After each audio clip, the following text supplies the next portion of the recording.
Welcome to the Blueprint Podcast for self-love, self-healing, and overcoming the limiting beliefs that keep you feeling stuck. This is your opportunity to take the deep dive into who you really are with the tools and tricks to maintain a healthy relationship with yourself. So if you're ready, take a deep breath in, let it out, and let's get started.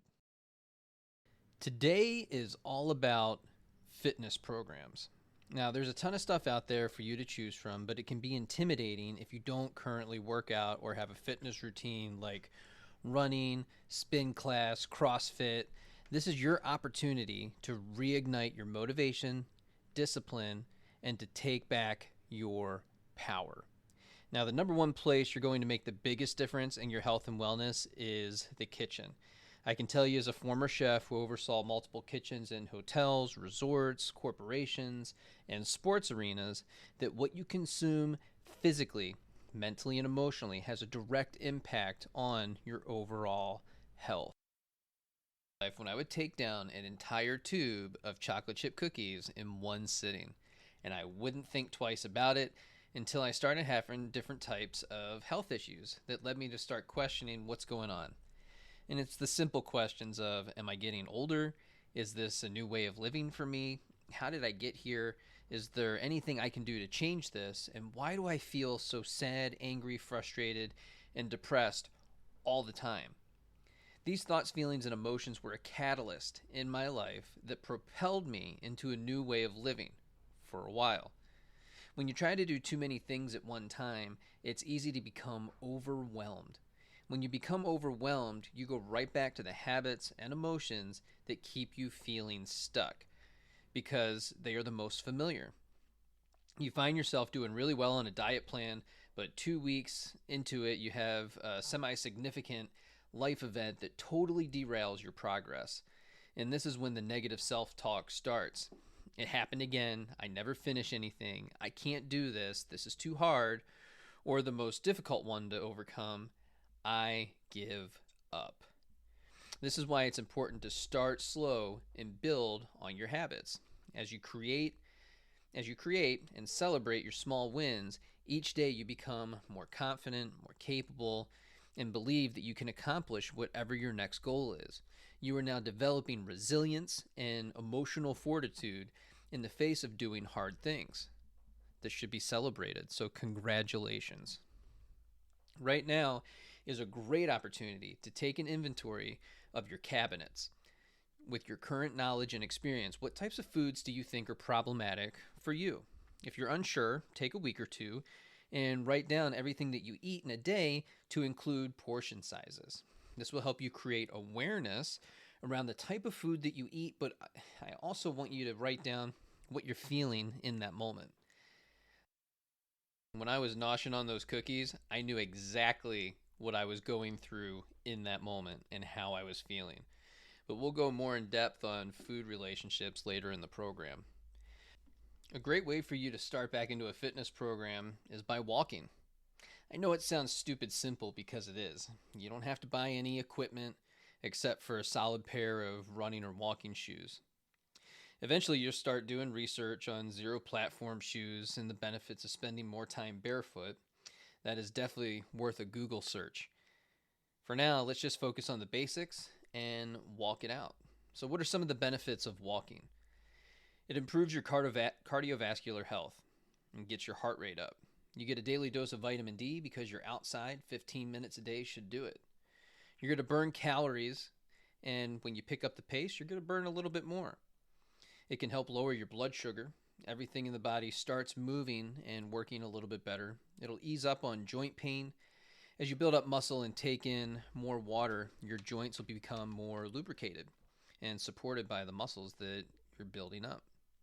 It boosts immune function. As we focus on nasal breathing, your immune function increases as well. For an extra boost, you can try nasal breathing only during your walks at a medium pace. It also boosts your energy, improves mood, builds muscle, and the benefits go on and on. Now, if you're one of those people that likes a lot more information, you can dive into Harvard Health, look up the 5 surprising benefits of walking, and you can get the information there. Now, if you're ready to move on to something slightly more advanced, I love Beachbody programs. I'm not affiliated with them, so I'm not trying to sell you anything here. I'm just telling you what I do for myself. And the reason is I don't like having to come up with a routine for myself. For a small fee and some equipment, you can work out at home and be told what to do and how to manage your fitness. There's all sorts of other apps out there that do the same or similar thing. So it's really finding something that resonates with you. But I can tell you that these programs are well rounded and allow you to build areas of the body that often go neglected and result in some sort of dysfunction, or you get injured often. Now, the single piece of equipment that I have that I probably love the most is my Rogue Air Bike. It's the one with the fan and the arms move. The bike allows you to get your heart rate up and use both your arms and legs with equal force being exerted by both. And that's the benefits of fan power. A few minutes on this bike and you'll be drenched in sweat and realize how beneficial breath work is to your athletic performance. All that nasal breathing you've been doing is building up your CO2 tolerance, which allows you to go harder for longer periods of time without gassing out so quickly. I've hit the point now where I can easily do 10 minutes on the air bike and nasal breathe only, but it took a while to build up to that. What that means is I'm able to control my breathing and refrain from over breathing under load, which allows me to go for longer periods of time and recover faster. So the question is, how do I get started? The simple answer is to get out of your head and just start. Find an accountability partner that's willing to remain consistent throughout a single program together, or just daily walking. Now, this is a story I love, and a lot of creators have told a very similar story. But in order to get started, if you've never gone to the gym before or it's been a very long time for you, is to go to the gym, sit in the parking lot for 5 to 10 minutes, and then leave. And then you work your way up to going inside, because it can be intimidating, right? And I've been in that place as well, where I haven't felt very comfortable in my skin, and I go inside and you see all these other people that clearly are more disciplined and they're more fit and they're just further along in their journey than I am, right? So you kind of feel bad about yourself. So you go in and you spend 5 to 10 minutes on a bike and you leave, and you do that for a period of time. But what you're doing is wiring in that activity into your brain that this is now something that you do. And before you know it, it becomes a habit. It just becomes a part of who you are. It becomes something that you do.